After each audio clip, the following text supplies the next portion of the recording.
ST महामंडळाला अर्थ खात्याकडून तातडीने 120 कोटींचा निधी, दरमहा 7 तारखेला पगाराचं आश्वासन, प्रोटोकॉल मोडून अर्थ खात्याच्या प्रधान सचिवांची घेतली भेट.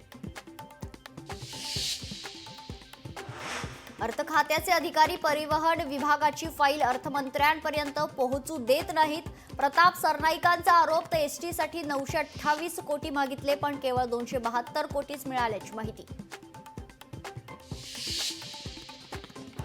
मुलींची पहिली शाळा, थोरले प्रताप सिंह महाराजांनी साताऱ्यात सुरू केली. उदयनराजेंच्या विधानानं नवा वाद, खोडसाळ पद्धतीने इतिहासाची छेडछाड नको, काँग्रेस प्रदेशाध्यक्ष सपकाळांचा इशारा. केंद्रीय गृहमंत्री अमित शहा आजपासून 2 दिवसांच्या महाराष्ट्र दौऱ्यावर. उद्या सकाळी जिजाऊंच्या समाधीचं दर्शन घेऊन रायगड किल्ल्याला देणार भेट. नाशिक आणि रायगडच्या पालकमंत्री पदाचा तिढा सुटणार, अमित शहांच्या महाराष्ट्र दौऱ्यात घोषणा होण्याची शक्यता. नारायण राणेंना अटक केलेला क्षण आजही मोबाईलमध्ये सेव्ह, ज्या दिवशी परतफेड करेल त्याच दिवशी व्हिडिओ डिलीट करणार, मंत्री नितेश राणेंचा इशारा.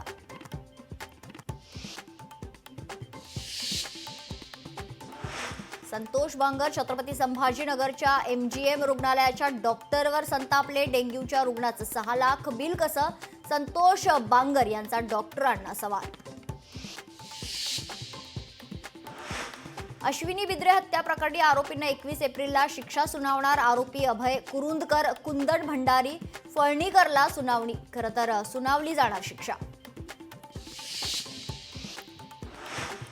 मंगेशकर रुग्णालयाप्रकरणी पुणे पालिकेच्या माता मृत्यू अन्वेषण समितीचा अहवाल सादर. राज्य महिला आयोगाच्या अध्यक्ष चाकणकरांची माहिती, तर सरकारने तातडीने कारवाई करण्याची आयोगाची मागणी. शिवरायांचा अवमान करणारा प्रशांत कोरटकर अखेर तुरुंगाबाहेर. कोरटकरची जामिनावर सुटका, कडक पोलीस बंदोबस्तात कोरटकर मुंबईकडे रवाना. सोनं पुन्हा महागलं, सोन्याचे दर 96,000च्या घरात, गेल्या 24 तासात 2,000 रुपयांची वाढ.